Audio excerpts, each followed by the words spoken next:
Welcome back, ladies and gentlemen. Well, to shed more light on this, we have the pleasure to have with us over the phone our dear guest, Dr. Amr Atef, tourism expert. Good afternoon, sir. Good afternoon, ma'am. Well, a happy feast to you and to your family, of course. Dr. Atef. Thank you. Yes, thank you.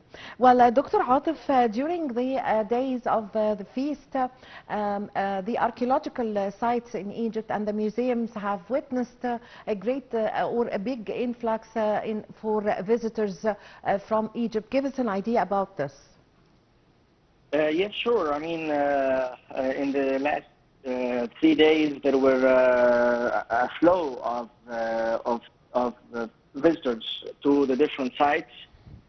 For example, if we talk about the pyramids, the Giza pyramids, there is like 28,000 who visited the Giza pyramids in the last 3 days. Yes.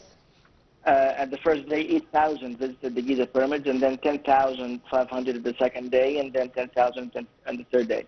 As for the Egyptian Museum of Antiquities, 10,000 visited the Egyptian Museum. As for the Citadel, 3,700 visited the Citadel and the Greco-Roman Museum in Alexandria. So that means that sustainability is very much clear in those numbers. That shows the care of the Egyptians about their heritage. They just want to have a vacation or time, and then immediately you see them visiting. I mean, the heritage and the historical sites. Yes, of course, it's very important for the Egyptian to spend the feast or the holiday in the sites and the museums and the archaeological sites. This really shows how the Egyptians are keen to be stuck to their heritage and civilization. Actually, not all. Also, visitors and tourists, Arab tourists came to Egypt to spend the holiday or the Feast of Sacrifice here in Egypt. Actually, the hotels in Egypt, in Cairo, in Alexandria, in Port Said, in Luxor, in Aswan, Hurghada, Sharm el-Sheikh was 100% and fully booked. So also give us an idea about this. Also tourists from around the world and from the Arab world came to spend the vacation here in Egypt. Yes, I mean, you're right. The tourists from all over the world came to visit Egypt in this holiday or in this vacation, and especially from the Arab countries who went to the beach resorts.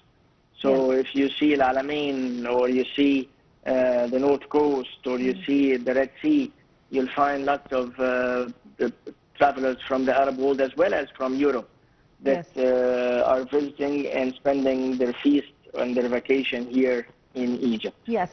Also, Dr. Atef, the Egyptians themselves prefer to spend the vacation here as they travel to some places inside Egypt and spend the vacation in booking in hotels, despite of they can travel to Europe, to any place around the world, but they prefer to spend the holiday vacation, the long holiday vacation of the sacrifice of the feast here in Egypt, which brings us to a very important point, which is the importance of the domestic tourism to Egypt. Give us an idea about this point, please. Okay, the numbers I mentioned, of course, that included the Egyptians who visited the sites, the archaeological sites. Yes. This is important. The domestic tourism, or traveling amongst Egypt as a country, is very important, and this creates sustainability. Sustainability means that the sites will be visited by the Egyptians and will continue operating. So the Egyptians prefer to spend their holidays here. Then and this is also awareness.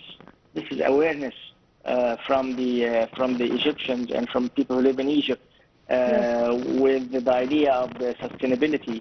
instead of traveling to Europe or to other places, they just prefer to spend their holiday here in the country. Yes, yes.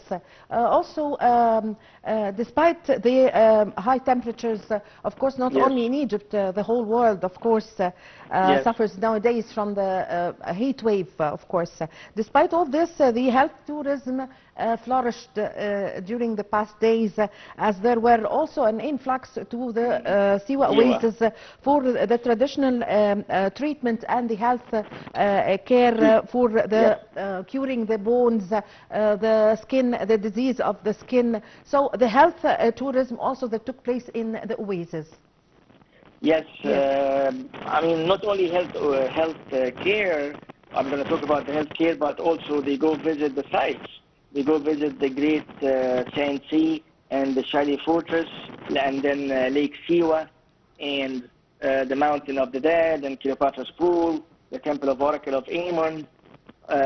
So they visit the sites as well, so including their vacation to do some health treatment, like skin treatment.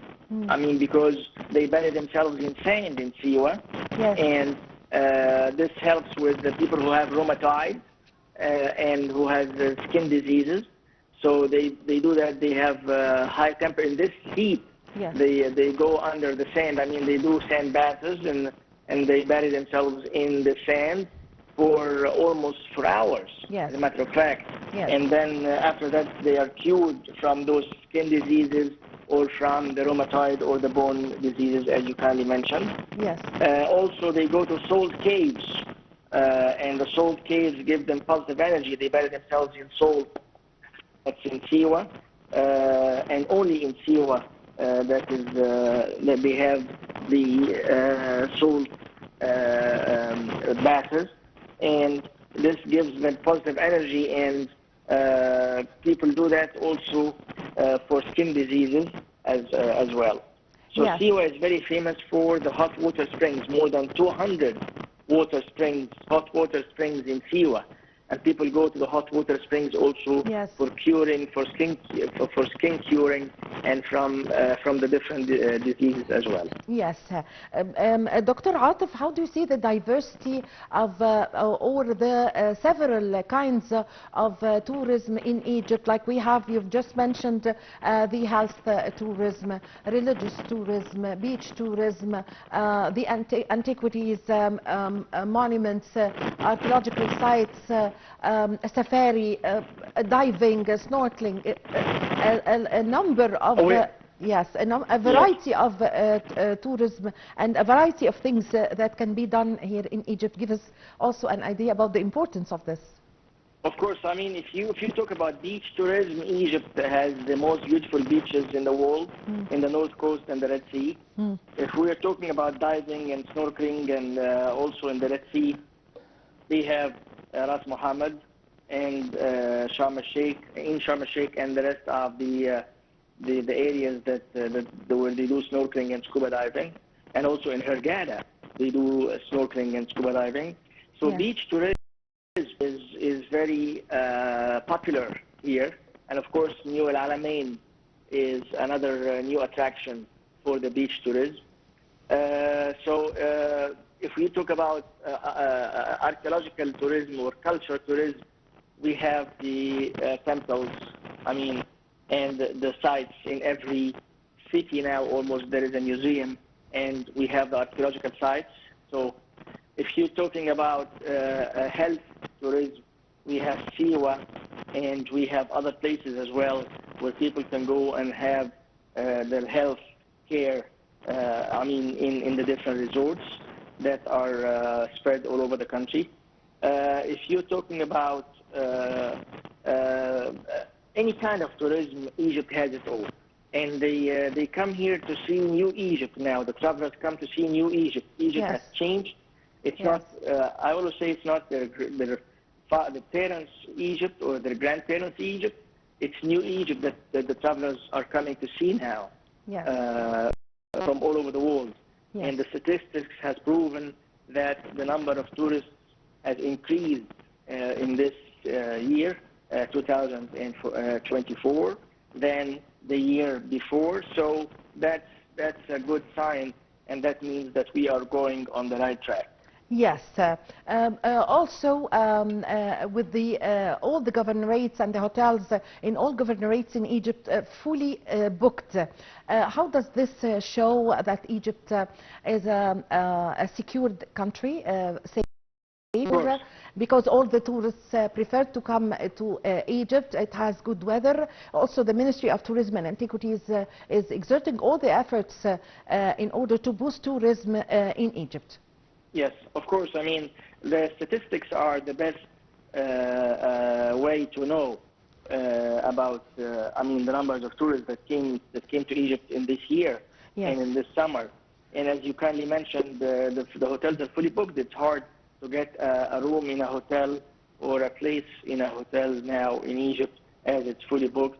I don't want to say that because people might, I don't want to turn people off from trying to book, because I mean, they would rather try to book and also find a room for themselves.